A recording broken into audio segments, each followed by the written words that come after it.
Mountain God needs no donations, only worship please. Chapter 62. The End, and a New Beginning, fan fiction by Azazyel. Please subscribe to this YouTube channel for listening and patreon.com/Azazyel to read all of his stories. With Sakuya's soft form resting against me as she fell asleep, I was in deep thought after some post-nut clarity. I had damn near infinite power already due to my own influence spreading through humanity and the other supernatural races. With my range of control reaching Japan beyond just Gensokyo, I had come to a realization. Beyond things directly out of my zone of control. I had literally no equal besides my mother Tiamat. Everything in living soul was beneath my mountain's power. So as I lay there in bed, with the soft and affectionate form of my maid-turned lover in Sakura, I came to a realization. I have reached a sort of plateau in the passive worship I get. To say nothing of how my range of control has a max growth speed due to my control reaching the air, and deeper into the ground. It's time for me to move beyond my mountain. I pulled the majority of my divine consciousness from my false body, leaving its arms to wrap around Sakuya and going into a fugue state as my main mental form as the Yukai mountain awoke as I congealed my power deeply. I have rewritten the laws of the underworld, I have formed and refined dimensional passageways for souls to pass through to Ororio, and I have damn near infinite power. My mountainous form shuddered and I felt Mother's gaze upon myself. Then I could feel her chuckle before her own mental voice reached my own mind. Ah, you are finally trying to explore out of the nest, my dear. I sent a feeling of determined affirmation, and then she made a noise of agreement before her voice came to me softly. Then my son, if you wish to take the next step. You ascended first as a human, as in death you became a god with the enlightenment of death, now you must descend from a god to human, and without such forced enlightenment walk the path to become a god in your truest self. Realizing what she meant, I nodded as I understood the path that lay before me. As Tiamat had probably faced a similar scenario. She was originally bound to her first single world, not the uncountable worlds she had birthed herself, merely watched over and among others. So in essence my form as a mountain god was a shackle to my truest form.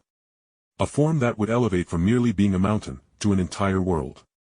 And once I became an entire world, I would be free of all shackles with my power being within myself, as the world would be my oyster and I would be free to walk between worlds. But first I needed to elevate a shard of myself from my main soul to become a god in its own right.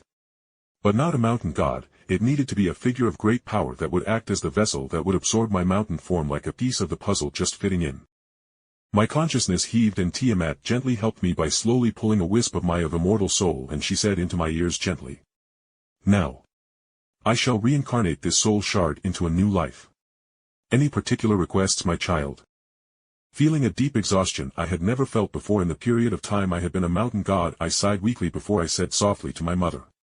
Make sure the body I would take either died or something. And I will reuse my name from before my ascension into Moria. I looked at the soul shard and couldn't help but make a grunt of amusement as I whispered to it. We are one, but whereas I am the mountain god Moria, you will be my human half, reborn as Jake Barris. Also, don't get locked down by one woman and fulfill my dream of having a harem in this new life free of this mountain. I damn near shouted as Tiamat gave me a dirty look as she huffed and pulled the soul shard away. I don't understand the obsession you people who reincarnate have with having a harem. And more than that, Moria, you can't even marry a woman that isn't you equal, to say nothing of their lifespan not reaching a single iota of your own. Tiamat's scolding voice was mirrored by the disappointed look Sakuya would have for me, as I had promised to love and respect her beyond merely being a servant. So for the long eternity of Moria, I would love my Sakuya and remain faithful to her. I felt my mother's presence fade away with my soul shard, her presence leaving my sense of self as her core consciousness left the planet itself and entered other dimensions, as she obviously planned to reincarnate that shard of myself. And as for myself, I returned to my vigil, watching the world, and more entertainingly. I watched the would-be protagonists of the world taking down one of the big bads with the power of gratuitous violence and Issei's beyond mortal comprehension desire for his harem to finally come to earth. So he could show his mother how he wasn't a loser and that he had a whole harem to breed to give his traumatized parents all the grandchildren they could want.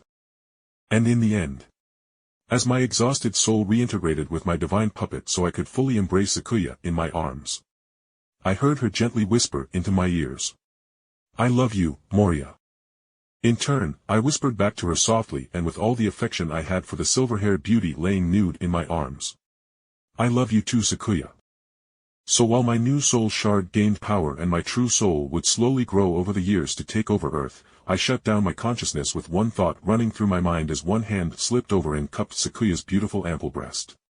Being a mountain god, although it has its issues, it is well worth it.